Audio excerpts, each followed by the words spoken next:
பராசக்தி உங்கள் அபிமான திரையரங்குகளில் காணத் தவறாதீர்கள். இது ஏற்கனவே இருக்கிற ஸ்கீம் தானே, முதலமைச்சர் வீடு கட்ட திட்டம், பிரதமர் வீடு கட்டும் திட்டம், அனைவருக்கும் அப்படிங்கிறது இல்லை. நமக்கு சொந்தமா ஒரு வீடு வேணும் அப்படிங்கிறத நோக்கி தான் இன்னைக்கு ஓடிக்கொண்டிருக்கிறாங்க. இதை பயன்படுத்தி தான் இன்றைக்கு அவருடைய உழைப்பை சுரண்டுவதற்கு இன்னைக்கு ரியல் எஸ்டேட் மாஃபியாக்கள் இன்னைக்கு மிகப்பெரிய அளவுல பறந்து விரிந்து இன்னைக்கு போய்கொண்டிருக்கிறாங்க. இது கலைஞர்ல இருந்து பங்கு இருக்கு, ஜெயலலிதா அவர்களுக்கு இருக்கு, கடந்த ஆட்சியில அதிமுகவுக்கும் பங்கு இருக்கு, இந்த ஆட்சியில் திமுகவுக்கும் பங்கு இருக்கு, எல்லாருக்குமே பங்கு இருக்கு. அந்த 5 லட்சம் கோடியில பட் இவங்க இந்த 5 வருஷத்துல மட்டும் கிட்டத்தட்ட 5 லட்சம் கோடி கடன் வாங்கியிருக்கிறாங்க.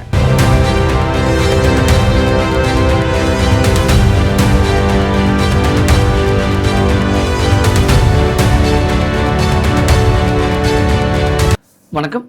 இன்றைய நமது சிறப்பு விருந்தினர் அரசியல் விமர்சகர் இஸ்மாயில் அவர்கள். வணக்கம் சார். வணக்கம்.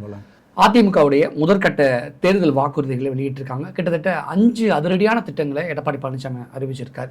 இதை ஒரு அரசியல் விமர்சகராக எப்படி பார்க்குறீங்க? இது புரட்சிகரமான திட்டங்கள். அவர் சொன்ன 5 விஷயங்கள்ல ஸ்கூட்டர் வழங்குவது ஏற்கனவே மானியம். ஆனால் இது எல்லாமே திமுக அறிவிச்ச திட்டங்கள் மாதிரியே இருக்கேங்கிற விமர்சனம் இருக்குல்ல எடப்பாடி. அதாவது கிராமப்புறங்கள் இருப்பவர்களுக்கு நிலம் ப்ளஸ் வீடு அப்படிங்கிறது ஒரு மிகப்பெரிய ஒரு புரட்சிகரமான ஒரு திட்டம். இது ஏற்கனவே இருக்கிற ஸ்கீம் தானே, முதலமைச்சர் வீடு கட்ட திட்டம், பிரதமர் வீடு கட்டும் திட்டம். அனைவருக்கும் அப்படிங்கிறது இல்லை. அனைவருக்கும் இன்னைக்கு வீடு இல்லாதவங்களுக்கு தானே எனக்கு வீடு இல்லை, நான் போய் யார்கிட்ட போய் நான் கேட்கறது? வீடு இல்லை, நிலம் இல்லை. ஆனால் இது ஏற்கனவே இருக்கிற திட்டத்தை பெருசா இம்ப்ளிமெண்ட் பண்றாங்க, அப்படிதான் அதை பார்க்கணுமா? இல்லை, ஏற்கனவே அனைவருக்கும் அப்படின்னு சொல்லி இல்லை. அனைவருக்கும் வீடு நிலம் வழங்கக்கூடிய திட்டம், வீடு இல்லாதவர்கள் அனைவருக்கும் நிலத்துடன் வீடு வழங்குகிற திட்டம்லாம் நடைமுறையில் இல்லை, அனைவருக்கும் இல்லை. அதே போல் நகர்ப்புறங்களில் வசிப்பவர்களுக்கு அடுக்குமாடி குடியிருப்புகள் அப்படிங்கிற அந்த திட்டம். இதெல்லாம் எப்படின்னு சொன்னால், இன்றைக்கி சாதாரண ஒரு பாமர இளைஞன் படித்து முடிச்சுட்டு அவனுடைய கனவே என்னென்னா ஒரு வீடு கட்டணும் அப்படிங்கிறது தான். இன்றைக்கி சென்னையில் பல லட்சக்கணக்கான இளைஞர்கள் இன்றைக்கி சாப்பாடு இல்லாமல் இன்றைக்கி தொடர்ந்து ஓடிக்கொண்டே இருக்கிறாங்கன்னா அதுக்கெலாம் காரணம் என்னென்னா, நமக்கு சொந்தமாக ஒரு வீடு வேணும் அப்படிங்கிறத நோக்கி தான் இன்றைக்கி ஓடிக்கொண்டிருக்கிறாங்க. இதை பயன்படுத்தி தான் இன்றைக்கு அவருடைய உழைப்பை சுரண்டுவதற்கு இன்றைக்கி ரியல் எஸ்டேட் மாஃபியாக்கள் இன்றைக்கி மிகப்பெரிய அளவில் பறந்து விரிந்து இன்றைக்கி போய்கொண்டிருக்கிறாங்க. இன்றைக்கி சென்னை மற்றும் சென்னைக்குள்ளே இன்றைக்கி யாருமே வீடே வாங்க முடியாது. சென்னை சுற்று வட்டாரங்களில் இன்றைக்கி ஸ்கொயர் ஃபீட் 2000 ரூபாயிலிருந்து இன்றைக்கி ஸ்டார்டிங் ஆகுது. அது எங்கள் சென்னையிலேருந்து 50 கிலோமீட்டருக்கு அந்த பக்கம் தான். ஸ்கொயர் ஃபீட் 2000 ரூபா. ஒரு சின்னதாக ஒரு 600 ஸ்கொயர் ஃபீட்டு வீடை வாங்கி ஒருத்தன் நிலத்தை வாங்கி அதில் வீடு கட்டி அவன் இருக்கணும் அப்படின்னு சொன்னால் அவன் வாழ்நாள் முழுக்க ஓடிக்கொண்டே இருக்கணும், வாழ்நாள் முழுக்க அவன் இஎம்ஐ கட்டிகிட்டே இருக்கணும். இதில் யார் யாரெல்லாம் பங்கு பாருங்கள். சாதாரண விளை நிலங்களை மனைகளாக மாற்றி அதை குறைந்த விலையில் வாங்கி அங்கே மிகப்பெரிய ரியல் எஸ்டேட் நிறுவனங்களை தொடங்கி வீடை கட்டி அதன் மூலமாக பெரிய பெரிய பணக்காரர்கள் ஒரு பக்கம் லாபம் அடைகிறாங்க. இன்னொரு பக்கம் வங்கிகள் மிகப்பெரிய அளவில் இஎம்ஐ அப்படின்னு சொல்லி ஒரு 50 லட்ச ரூபாய்க்கு வீடு வாங்கினா கட்டி முடிக்கும்போது 1 கோடி ரூபா கட்டி முடிக்கிறோம், 1 கோடி ரூபா கட்டி முடிக்கணும். அப்போ என்னென்னா முழுக்க முழுக்க வாழ்க்கையே இளைஞர்கள் நடுத்தர வர்க்க இளைஞர்கள் இதற்காக தான் அர்ப்பணிக்கிறாங்க. இன்றைக்கி அந்த வீடு இல்லாமல் இன்றைக்கி வாடகை வீடுகளில் இருப்பவங்களுக்கு தான் அதோட அருமை தெரியும். எனவே அந்த திட்டம் இதற்கு முன்பு அப்படி ஒரு திட்டம்லாம் இல்லை, தமிழ்நாட்டில் இல்லை. வீடு இல்லை, அதில் இதில் ஏதாவது மனுக்குன்னு கொடுத்தா யாராவது ஒருத்தவங்க கொடுப்பாங்க. வீட்டு மனை பட்டா, நாங்கள் 50 வருஷமாக இந்த இடத்துல இருக்கிறோன்னு கேட்டால் மனைப்பட்டா கொடுப்பாங்க. இந்த மாதிரி தான் அங்கொன்றும் இங்கொன்றுமாக தான் அவங்க பண்ணாங்களே தவிர பெருசாக ஒரு பறந்து விழுந்த திட்டமாக அறிவித்து அப்படி பண்ணலை. இப்போ இது அனைவருக்கும் கிடைக்கக்கூடிய வகையில் அவர் இந்த அறிவிப்பை வெளியிட்டிருக்கிறாரு. இது மிகப்பெரிய ஒரு புரட்சிகரமான திட்டம். காரல் மார்க்ஸு, ஸ்டாலின், லெனின்லாம் நம்ம கேள்விப்பட்டிருப்போம்ல, அவங்கெல்லாம் கூட நிறைய இருக்கிறவங்கள்ட்ட பிடுங்கி தான் இல்லாதவங்களுக்கு கொடுத்தாங்க. பட் இவங்க யார்கிட்டையும் பிடுங்கலை, அரசாங்கமே என்ன செய்கிறாங்க கொடுக்குறாங்கும் போது மிகப்பெரிய ஒரு புரட்சிகரமான ஒரு திட்டம். அதே போல 2000 ரூபாய் குடும்ப தலைவிகளுக்கு 2000 ரூபாய் அப்படிங்கிறது அது ஒரு சிறப்பான ஒரு திட்டம்.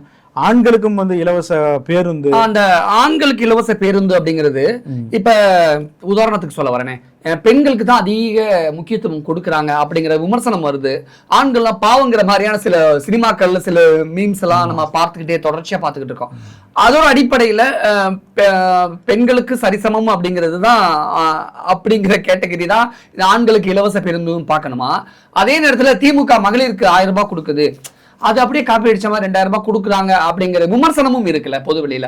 சோ இதை எப்படி இதுல நம்ம காப்பி அடிக்கிறதுங்கிறத நம்ம அது பயன்படுத்துறது தவறுன்னு நான் நினைக்கிறேன்.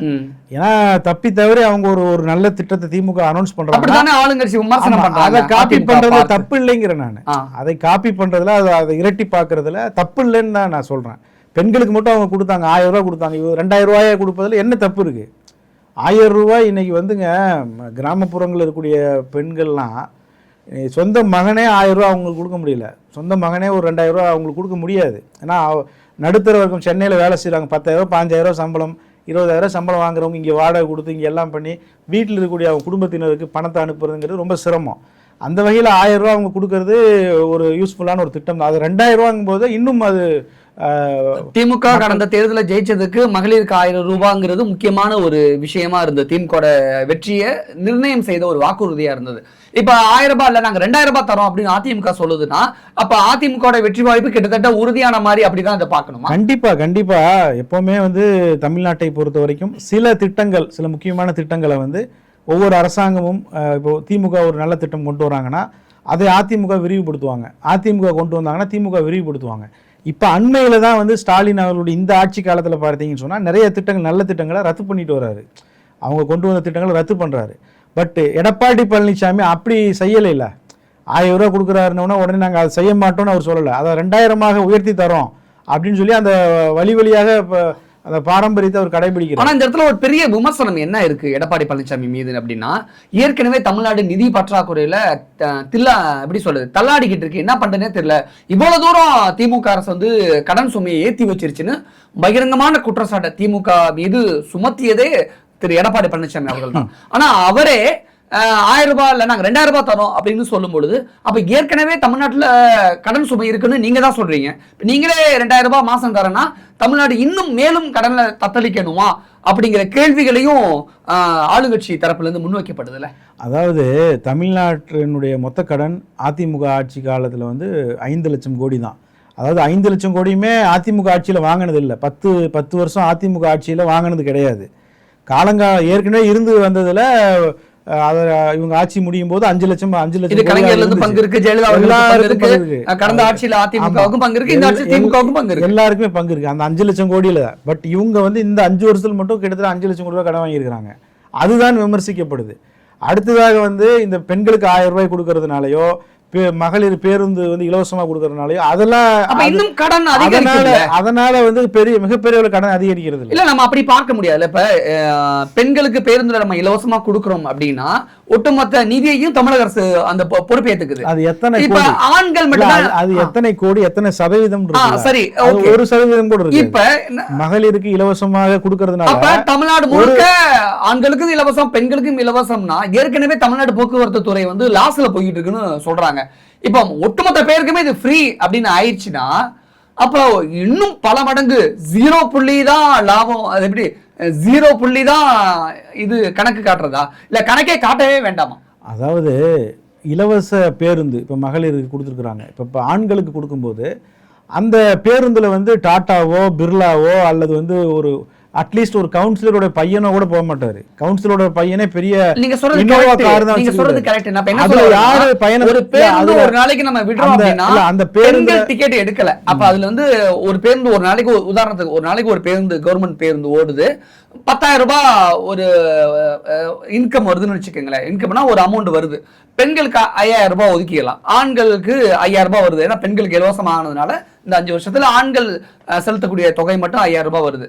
இப்ப ஆண்களுக்கும் ஃப்ரீனா அந்த 10,000 ரூபாய் அந்த 0 தானே அங்க இருக்கும் பேலன்ஸ். அப்ப முழுக்க இலவச பேருந்து பயண திட்டம் தானா அப்படின்னு இலவச பேருந்து பயணம். அப்ப கடன் சுமை இன்னும் போக்குவரத்து தொழிலாளர்களுக்கு அந்த டிபார்ட்மெண்ட் அதிகரிக்கும். ஒரு கட்டத்துல அது மறுபடியும் தனியார் மயமாக்கப்படுவதற்கான சாத்தியக்கூறுகள் இருக்குல்ல. லாஸ்ட்ல போய்கிட்டு இருக்க போக்குவரத்து துறை அது நம்ம லாபகரமா மாத்தணும்னா தனியாருக்கு ஒப்படைப்போம் அப்படின்னா தனியாருக்கு ஒப்படைச்சிட்டாங்கன்னா மகளிரும் ஃப்ரீயா போக முடியாது, ஆண்களும் ஃப்ரீயா போக முடியாதுங்கிற ஒரு நிலைமை மேற்கொண்டு கடன்ல தமிழ்நாடு தத்தளிக்கக்கூடிய சூழல் இருக்குங்கிற விமர்சனத்தை ஆளும் தரப்பு முன்வைக்கிறாங்க. அவ்வளவு தூரம்லாம் நீங்க போகணும்னு அவசியம் இல்ல. பிரைவேடைசேஷன்ங்கிறது தனி. கடந்த காலத்துல பிரைவேடைசேஷன்ங்கிறது அது தனி, அதுக்கும் இதுக்கு சம்மதம் இல்லை. ஒருவேளை நீங்க சொல்வது போல பிரைவேடைசேஷன் பண்ணப்பட்டாலும் இந்த ஸ்கீம் தொடரத்தான் போகுது. புரியுதுங்களா? இப்போ ஆண்களுக்கு ஃப்ரீனா அது ஃப்ரீ தான், ப்ரைவேட்டாக இருந்தாலும் அது ஃப்ரீ தான், அவ்வளோதான். அவங்களுக்கு தேவையான மானியத்தை கவர்மெண்ட் கொடுக்க போறாங்க.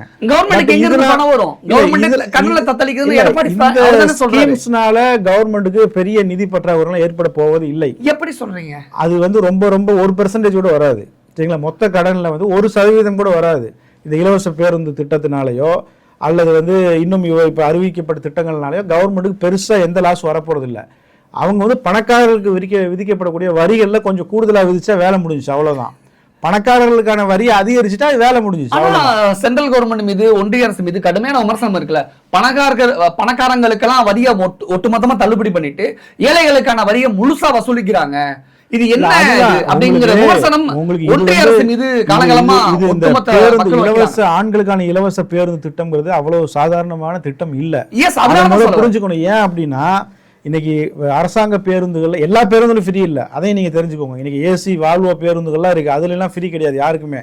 அதுக்கு சில பேருந்துகளில் மட்டும்தான் அவங்களுக்கு இலவசம்.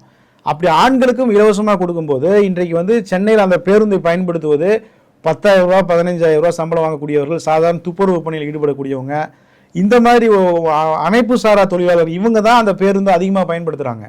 இவங்களுக்கு வந்து மாதம் வந்து ஒரு 1000 ரூபா பேருந்து பாஸ் வாங்கிடுறாங்க. பெரும்பாலும் பாஸ் வாங்கியிருப்பாங்க, ஒரு 500 ரூபாய்க்கு இல்லை 300 ரூபாய்க்கு இப்படி பாஸ் வாங்கி வச்சுருப்பாங்க. அல்லது பாஸ் வாங்காமல் பயணம் செய்வர்கள் ஒரு 1000 ரூபா அதுக்கு கட்டணம் அவங்க கொடுக்குற மாதிரி இருக்கும். இதை வந்து ஃப்ரீ பண்ணும்போது இது வந்து அவங்களுக்கு மிகப்பெரிய ரிலீஃப். ஒரு 10,000 ரூபா சம்பளம் வாங்கக்கூடியவங்களுக்கு 1000 ரூபா மிச்சமாகுதுங்கிறது பெரிய ரிலீஃப். அரசாங்கம் வந்து தனது வரி வருவாயை அதிகரிப்பதற்கு எவ்வளவோ விஷயங்கள் இருக்குது, அப்படி அவங்க அதிகரிச்சுக்குவாங்க. பணக்காரர்கள்ட்ட வளர்ந்து வரக்கூடிய தொழிலதிபர் இவங்கள்ட்ட வந்து டேக்ஸ் மூலமாக அதை வசூலிச்சுக்கலாம். கடன் தமிழ்நாட்டினுடைய நிதி சுமைக்கும் கடனுக்கும் இந்த ஸ்கீம்ஸுக்கும் சம்மந்தமே இல்லை. ஏன்னா இது முழுக்க முழுக்க மொத்த பட்ஜெட்டில் 1% கூட வராது இந்த ஸ்கீம்ஸ்லாம். ஆனால் பட் இதுதான் நேரடியாக ஏழை மக்களுக்கு உதவக்கூடிய திட்டங்கள். டைரெக்டாக நீங்கள் அவங்கள வந்து நீங்கள் எப்போ தான் இந்த ஏழை எளிய மக்களை நீங்கள் எப்போ தான் லிஃப்ட் பண்ணுவீங்க அவங்களுக்கு பாருங்கள். இப்போ அறிவித்த திட்டங்கள் எல்லாமே நீங்கள் பாருங்கள். இன்றைக்கி நான் சொன்ன மாதிரி இன்றைக்கி ஒவ்வொருவரும் ஓடிக்கொண்டு இருப்பதே சொந்த வீட்டுக்கு தான். இன்றைக்கி 5,000 ரூபா 10,000 ரூபா வாடகை இன்றைக்கி வந்து சொந்தமாக இலவசமாக வீடு கொடுக்கும்போது அந்த பணம் அவர்களுக்கு மிச்சமாகுது. இன்றைக்கி இலவச பயணம் அந்த பணம் அவர்களுக்கு மிச்சமாகுது. இதெல்லாம் சாதாரண மக்களை நேரடியாக அவங்களுக்கு உதவக்கூடிய திட்டங்கள். எனவே இதெல்லாம் வந்து வரவேற்கப்படக்கூடிய விஷயம். இது மிக்க சாதாரண மக்கள்கிட்ட மிகப்பெரிய தாக்கத்தை ஏற்படுத்தும் இந்த திட்டங்கள்லாம். அதே மாதிரி அதிமுகவுடைய அந்த முதற்கட்ட தேர்தல் வாக்குறுதியில அம்மா இருசக்கர வாகனம் திட்டம்னு சொல்றாங்க. விஜய் காஞ்சிபுரத்துல பேசும்பொழுது ஒவ்வொருத்தர் வீட்லயும் ஒரு இருசக்கர வாகனம் இருப்பதற்கான ஏற்படுத்தி தரப்படும் அப்படிங்கிற மாதிரி ஒரு விஜய் சொன்னாரு. விஜய் விஷயத்தை தான் எடப்பாடி அவர்கள் காப்பிடைத்தார் அப்படிங்கிற விமர்சனமும் தாவேகா தொண்டர்கள் இதுல இருசக்கர வாகனம் ஏற்கனவே அமல்ல இருந்த திட்டம், அமல்ல ஏற்கனவே இருந்த திட்டம் தான். அதிமுகவின் திட்டம் தான் அவங்க அனௌன்ஸ் பண்ணி செயல்படுத்திட்டாங்க. இப்ப இடையில திமுக ஆட்சியில அது தொய்வுல இருக்கு. இப்ப மீண்டும் வந்து அதை அறிமுகப்படுத்துறாங்க, அவ்வளவுதான். அதாவது விஜய் அறிவிச்சிருந்தா அதுவும் வரவேற்கத்தக்க விஷயம்தான். இப்ப இவர் அறிவித்து இருப்பதனால காப்பி அடிச்சாருன்னு ஒரு பேச்சு வச்சுக்கோமே, பட் நல்ல ஒரு ஸ்கீம் தானே. இன்னைக்கு வந்து பெண்களுக்கு தானே குறிப்பாக வந்து பாதுகாப்பு இல்லாமல் இருக்கு. அவங்க வேலைக்கு சென்று வரக்கூடியவங்களுக்கு இருசக்கர வாகனம்ங்கிறது தேவைப்படுது. இப்போ வரவேற்கப்பட வேண்டிய ஒரு விஷயம் தானே அதுல. அதே மாதிரி முக்கியமான ஒரு விஷயம், கிராமப்புற ஏழைகள் சொல்லக்கூடிய விவசாயிகளுக்கு அந்த 100 நாள் வேலைவாய்ப்பு திட்டத்தை 350 நாட்களா உயர்த்தப்படும் அப்படிங்கிறாங்க. ஏற்கனவே அந்த 100 நாள் வேலைவாய்ப்பு திட்டத்துல ஒன்றிய அரசு வந்து நிதியே தரதில்லைங்கிற குற்றச்சாட்டு பயங்கரமா இருக்கு. இந்த தருணத்துல 100 நாள் வேலைவாய்ப்பு திட்டத்தை 150 நாட்களா அதிமுக வந்து வாக்குறுதி கொடுக்குறாங்களே, இது சாத்தியமா அல்லது நிதி எப்படி ஒன்றிய அரசு வந்து கேட்டு பெற முடியும்? இதுல இருக்கக்கூடிய நிர்வாக சிக்கல் இல்ல. 100 நாள் வேலை திட்டத்தை 125 நாளாக உயர்த்தி இருக்கிறாங்க.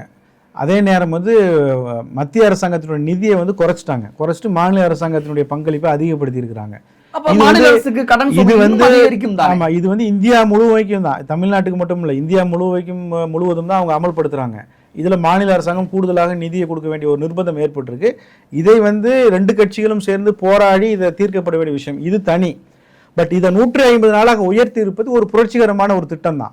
ஏன்னா 100 நாட்கள் அவங்க வந்து வேலை, பல பேர் சொல்றான், பார்க்கும்போது ஆத்திரமா வருது. சாதாரண ஏழை எளிய மக்கள் ஏதோ ஒரு வேலை செஞ்சு 100 நாள் அவங்களுக்கு ஒரு சம்பளம் தராங்கன்னா அது கூட நிறைய பேருக்கு பிடிக்க மாட்டேங்குது.